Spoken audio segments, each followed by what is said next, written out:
What up, guys? Welcome to my channel. I'm back with another video, and you guys see the title of today's video, so we got to talk about it. But before we get into today's video, I gotta say Merry Christmas and Happy Holidays to all of you guys out there. I really hope you have a blessed one. Definitely spend this time with your family and friends, and I hope you guys really enjoy it. All right, so now that we got that out of the way, let's go ahead and dive into today's video, man. All right, so today I want to talk about something that I posted a day or so ago on my community tab, and that was a pay stub with the year-to-date amount that was sent to me by one of my longtime supporters. Shout out to my guy, he know who he is. But he sent me a screenshot of his year-to-date, and of course I asked him if it was okay for me to share it, and he said it was cool, and so I did. As of today, that post has about 150 comments. So it was a lot of engagement on that post. It was a lot of positive comments, and there were also a lot of negative comments. All right. And so today I just wanted to talk about the money. I want to talk about the money. Before I get into the money, let me just put this out there, because I know somebody's gonna comment, it's not all about the money, right? And we all know that. I agree 100%. It's not all about the money. But today we're talking about the money. I read every last comment, by the way. And, you know, there were some people in the comments that I felt was low-key trying to discredit him for making that type of money doing the job that he's doing, which is food service. And you guys can go through the comments if you haven't read the comments, and you may, you know, see where I'm coming from. All right, let me just say this, man. And I made a post yesterday morning because that's how I feel. And the post I made yesterday morning was that I don't care what company you're working for. If you're a company truck driver and you're making 6 figures or more as a company truck driver, W-2 employee, you're doing pretty good in my book. And I think from most people that's in this industry, I think they would agree with me by saying that you're doing pretty good. All right. Now, there's going to be people that say $100,000 won't go very far where I live. I seen somebody actually make that comment, and they lived in New York, right? And I'm not going to argue that either. Depending on where you live, the cost of living is obviously higher, right?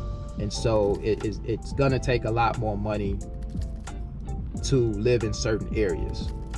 But we can also argue that managing your finances and your lifestyle, the way you live, that's also going to play a factor. But that's a whole nother story for another day. I want to try to stick to the topic at hand. I felt like some people was low-key trying to discredit him. And so making 6 figures in the food service industry, or as a truck driver in general, making more than 6 figures when you're not an owner operator, that's pretty significant. And if you're a truck driver, you got to feel where I'm coming from on this. That's pretty significant. It's nothing to sneeze at, right? And for this person to make what he made, and it's not uncommon to make that type of money in the food service industry. There are a lot of people that make over 6 figures in the food service industry. So it's definitely not uncommon. And he actually made it last year as well. So I was going through my DMs, and he sent me his year-to-date last year. And last year he made $104,000. And he was with the same company, PFG. Shout out to PFG. This year he made $118,000. He grossed. Let me clarify that, because it's going to be somebody that say, well, he grossed that amount of money. He didn't make nearly that amount of money, right? Or taxes took a lot of that money. People are going to say all sorts of things. But I say gross, and I always put gross out. And when I put numbers out, I'm always talking about gross numbers. Somebody made a comment and they said, well, I wish people would stop posting the gross numbers. It's misleading. And like I told that individual, when it comes to the net amount, it's gonna vary from person to person. Everybody's gonna have different deductions coming out of their paycheck, different taxes, different insurance. You may have child support. You may have 401k contributions that are different from somebody else, etc., etc. So the net amount, nobody gives the net amount when you ask them how much money do they make a year. They're not going to tell you, well, I net X amount of money. They're going to give you the gross amount. Well, I make $80,000 or I make $100,000.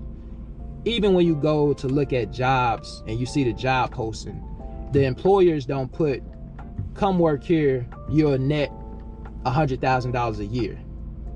You're not going to find that. Employers, when they post a job and they're looking to hire someone, they're going to put the gross number. So for the people that feel like gross amounts, gross numbers aren't relevant or aren't important or nobody cares about the gross numbers, speak for yourself, because I think a lot of people would disagree with you when you say nobody cares about the gross numbers. I think a lot of people care about the gross number, right? When you go look for a job and you see that job posting and it says $100,000 a year annually or whatever the case may be, you look at that and say, wow, I can make $100,000 a year by working here. Now, you know that you're not going to necessarily make $100,000 because why? You do have deductions coming out of your paycheck. But that does give you an idea of what you could make even with your net. So I would argue that people do care about the gross number. At the end of the day, we know that it's not about how much money you make, it's all about how much money you keep. $100,000 in New York City is not $100,000 in Louisiana, right? It's a big difference there, right? The cost of living is different. However, I was reading the article this morning that CNBC did on a young lady. She was 23 years old, I believe, and she lived in Brooklyn. And so the whole article was about how this 23-year-old was able to manage living in New York, or Brooklyn, I should say, off a $50,000 a year salary. And you guys can Google it. She actually works in Manhattan. And the whole article was basically about that, how she was able to manage to live off that amount of money. So again, I know there's probably going to be some people that say something, well, Brooklyn, this, that, and the other. Listen, at the end of the day, man, how you live, your lifestyle, the way you manage money, how disciplined you are, what are your debts, what are your spending habits, all of those type of behaviors, you got to factor in to however much you make. You got to factor that in into your overall net worth. The way you spend your money is going to translate to how you live and where you live.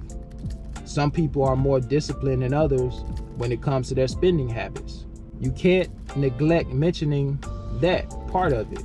All right, when you say, well, that amount of money may not go as far, I agree with that, but don't tell me that there aren't people in New York making $100,000 and living comfortably. Let me show you specifically how good you're doing if you're making $100,000 or more a year. I'm gonna share a statistic with you guys real quick to put this into perspective. So this says, what percentage of Americans make over $100,000 a year? It says approximately 33.6% of Americans make over $100,000 per year. 33.6%. With 15.3% of that number being those who make between $100,000 and $150,000. Further, only 0.1% make over $1 million per year. So if you make $100,000 or more a year, you're in that 33.6% of Americans. The other 66.4% of Americans make less than $100,000. In my personal opinion, that's pretty significant. Now, if we break that number down to just American males, it decreases even lower. So let's look at American males. It says just 11% of women make $100,000 or more on a national level, whereas 21% of men do. That's pretty significant, man. It's nothing to sneeze at. So when you look at the statistics, it's hard to discredit somebody for making that type of money, even if he is doing food service. That was another comment that I liked, and let me see if I can find that comment, because a lot of people kept talking about the physical aspect and him not lasting long and all these other sorts of things. So this person says money is there in this industry, and for those that say, oh, his body will hurt later, these jobs aren't meant for you to stay until retirement anyway. Make the money while you can, then move on. And I majored in exercise science, so I really don't need a lesson on how the body works. Living in the United States, we obviously have a lot of issues in this country, but me personally, I wouldn't want to live in any other country. This is the land of opportunity. That's why a lot of people come from all over to come to America to be able to have opportunities. And as Americans, especially if we were born here, there's no reason why we can't reach our fullest potential. $100,000 is not a lot of money, but a lot of people don't make that type of money. I necessarily wouldn't put a cap on your potential. 6 figures, 7 figures, we all have the ability to reach those limits. I feel like as long as we have this, as long as we have a brain, there's no ceiling on the amount of money we can make. The only way you limit yourself is by your thinking. But that's all I got for you guys today. Let me know what you think about it in the comments, and until next time, I'll catch y'all on the next one. Peace.